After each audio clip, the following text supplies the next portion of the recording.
Guys, mahirap pong tulungan yung mga ayaw tulungan yung sarili. Okay? Lahat naman po ng bagay sa mundo, pagtitiwala lang.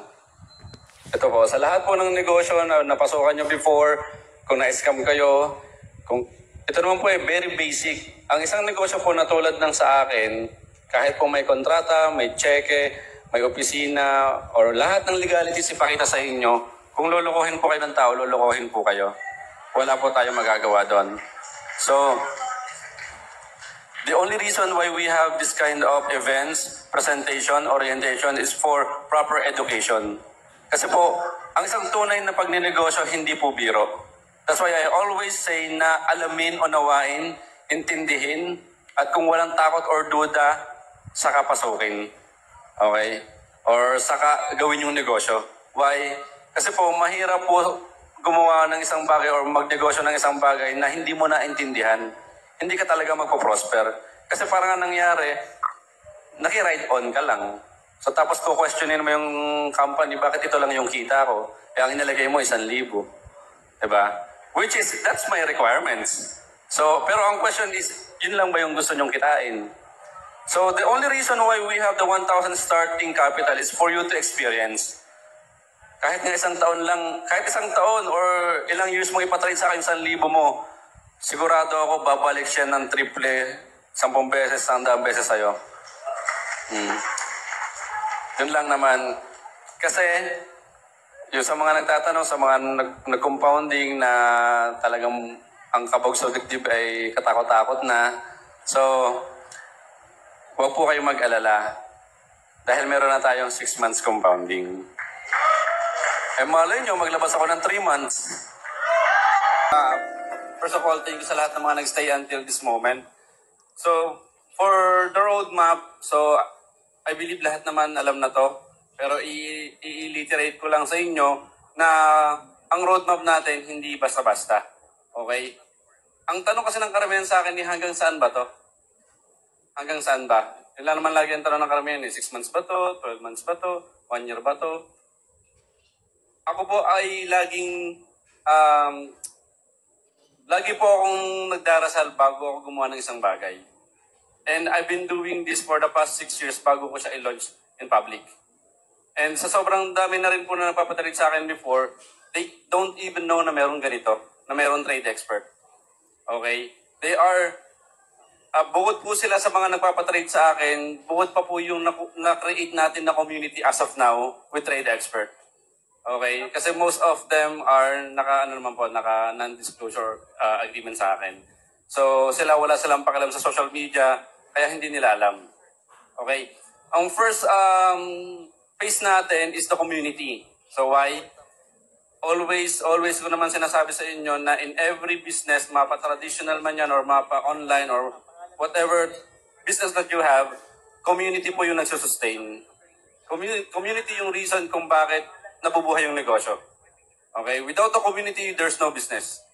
Even kapag walang kumakain sa Jollibee, hindi naman masusustain yung Jollibee, di ba? And after that, the reason why we have community is I will be selling our indicator or the indicator that I built myself. Okay? Para doon sa mga aspiring traders na gusto talagang matuto ng pag-trade. Kasi sa online, marami kayong makikita na talagang marunong mag-trade, marunong ng technicalities, strategies, instinct, and everything. Pero why don't they teach it while you are learning? Learning while earning. Kasi yung iba, hihinga kayo ng tuition fee. And then suddenly, bibigyan kayo ng demo accounts. So demo accounts are meant for you to always win. Pero kapag nandun na kayo sa mismong trade, doon na kayo natatalo. At the same time, kapag maliit lang yung funds nyo, hindi talaga siya advisable.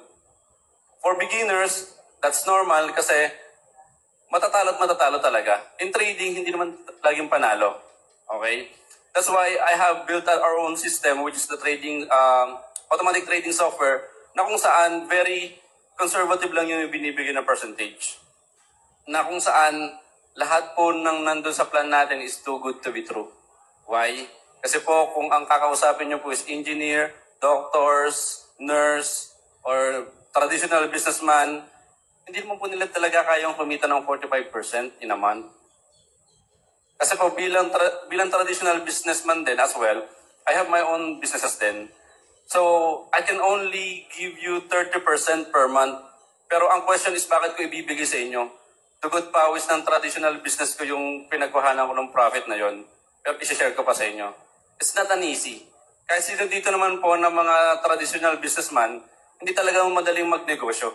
Diba? It takes years. Sa first 1, 2, or 3 years nyo, hindi pa kayo makapag-ROI. Or hindi pa kayo makakabawi sa mga pinuhunan nyo. Especially kung coffee shop yan, restaurant, parlor. For the first 1 year, 2 years, or 3 years, kung wala kang backup funds, matatalo at matatalo ka. Unless mag-prosper ka talaga. Lalo na sa panahon ngayon, lahat po ng negosyo online na. Kasi kung hindi online ang negosyo mo, mapapag-iwanan ka. Okay? So after that, yung indicator natin, this will be your guidance pagdating sa trading. Hindi po lahat mag-a-accept or hindi lahat magsusubscribe sa natin, sa indicator natin. That's why we are still building and building and building the community. Kasi sa lahat po nang nandito, hindi naman po lahat gusto pang mag-trade. Hindi naman po lahat gusto pang matuto or mag-aral pa ng computer. So it just happened that I have the edge para i-share to sa inyo in a very easy way sa program na ginawa natin or ginawa ko. Okay? Na kung saan, nag-aantay na nga lang kayo eh. Di ba? So, it just so happened na with the trading software na meron tayo, mapapatunayan nyo lang sa sarili nyo na profitable and sustainable yung negosyo na meron tayo. Gusto ko lang magkaroon ng realization sa maraming tao na meron talagang totoong trading. Okay? Kasi karamihan ng mga nakausap ko dito sa Visayas, they have been scammed. And hindi natin may tatago yon or hindi natin may pagkakaila. Na kung saan, nadala na tayo, ayaw na natin, pero still, why all of you are here? Diba? Because we are still looking for opportunities. Diba? Kasi hindi madali ang buhay dito sa Pilipinas. Sa totoo lang. Okay? Ang 500 pesos per day na sahod ng isang empleyado hindi sapat. Lalo na kung meron kang pamilya. Diba? So, yan yung mga reasons kung bakit nabuo itong trade expert. So, once we have the indicator itself, so you guys will be learning to trade on your own. Okay? Which I will be the one personally training you. And I will be the one to personally teaching you how to trade. Okay? Using our indicator. Alright? And after that, always kung gustong mangyari sa inyo na kapag kumita na kayo, is you always put your own traditional business. So, it will matter on the services and products that you will be giving to your people. Okay? Kasi why? Hindi po forever na nandito ako. Hindi ko rin sinasabi na forever nandiyan si Trade Expert. But as long as I am here, 32 pa lang naman po ako. So, siguro naman sa 5 years or 10 years sa pagsasamahan natin, magkakaroon na kayo ng breakthrough sa buhay nyo. Diba? Not only, imagine guys, we were just started last April. And now we just had our 6 months. Let's say 5 months. Diba? And yet we are already 5,000 plus as an organic community. Okay, na kung saan marami na nagtiwala, marami na nag-experience, but still marami pa rin bumabati ko sa atin. Okay, and that is always normal. Why? Kasi nasa mundo po tayo eh. There will always be bad and there will always be good. There will always be pretty and there will always be ugly. O, sa buhay po natin, kahit po lumalaban tayo ng patas, lagi pong unfair yung nagiging result. Kahit po sa trabaho, sa negosyo, kahit sa aspeto ng buhay. Okay? Kaya po karamihan talaga ng nangyayari sa buhay natin, hindi natin masasabi talaga na bakit ganito, lagi natin kino-question yung nasa taas. Diba? Kasi we are fighting for the right, but yung nagiging result is not for us. Diba?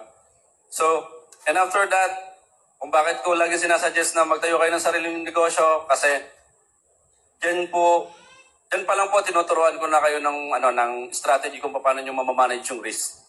So, in our business, we have the risk management. And in traditional, there's also.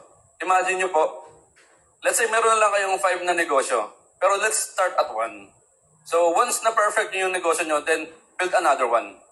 Build another one, build another one. Why? Kasi pag dumating yung panahon na nag-collapse yung isa at hindi nyo na-sustain, let's say nagkaroon ulit ng pandemic, you still have 4. So, meron ka pa rin chance or meron ka pa rin pagkakataon na i-build up yung isang mong negosyo na nalugi. Like in trading, lagi sinasabi ng mga natin, ng mga speakers natin that is only one of my wallet asset. Why? Because we have 10. So, 10 wallet asset na kung saan doon nagpapalipat-lipat yung mga funds natin na itinitrade. So kapag humahina yung isang trading software natin, inililipat lang. Why? There will always an updates when it comes to programming and online. Parang Facebook, parang Messenger. Laging may updates. Diba? Kung bakit may updates? Kasi there's always a bugs, glitches na nangyayari. Okay? And after that, pag may negosyo na kayo, may token tayo eh. So wala na kayong ilalabas na funds, ako mismo yung magpa-fund ng token sa business nyo. Okay? And ang perks naman noon para sa mga may businesses and sa mga magtatayo pa ng business, you will be having the perks of profit sharing, rebates, and rewards. Na kung saan, in the long run, mangyayari na digital na tayo. So imagine nyo, yung GCash, yung Paymaya, yung online bankings, they are already recognizing cryptocurrency, which is a form of digital money and payments, gateways. So it's just a matter of how you are accepting the changes on our society. Parang yung cellphone dating di keypad ngayon, touchscreen na. Diba? Parang yung trading natin before. So from gold, silver, naging coins, naging papel. As of now, we have online bankings, credit card, debit cards. And we have GCash, Paymaya. Na kung saan, all of them are only digital. Pero dahil sa power ng mind ng mga tao, or ng Pinoy, naging possible yung impossible. Okay? So, ang isang negosyo lang naman nagpa-prosper. Hindi po nagdidepende sa anong uri ng negosyo na meron ka. Hindi po kasi ako naniniwala sa magandang negosyo. Ang pinaniniwalaan ko po, magaling na negosyante. Yan. Kasi kahit ano pong business ang maisip mo, basta magaling kang negosyante, kaya mong yumaman. Meron nga pong yumaman sa asin, sa sibuyas, sa bawang. Diba? So it's not always about the business that you are thinking. It's about the people itself or the owner itself. Paano niya ipapaprosper or paano magiging successful yung business niya. So it just so happened na with the bless of God na sa taas, I met Kuya Jong. So siya yung naging daan para ma-bless din yung karamihan. And sa lahat ng nabe-bless, hindi lang ni Kuya Jong, ni Ryan, ni Joey, ni Ram, ni J. Mark, ni Jeramel, ni Ma'am Bebs. So, marami pa kayong obstacle na pagdadaanan. Okay? So, lahat ng negative nandyan. Kasi, there's always positive and negative. Kasi nasa, buhay na natin yan. Parang battery lang. Ang buhay natin parang battery lang. Kung walang positive, walang negative, hindi gagana. Hindi aandar. Okay? So, yun lang. Maraming salamat sa inyong lahat, sa lahat na nagstay. Na-appreciate ko talaga. And siguro pag nakasang taon ako, magbibisaya na ako dito. Kasi gamay pa lang. And hopefully, sa lahat ng mga partner trade expert, samahan niyo ako hanggang dulo.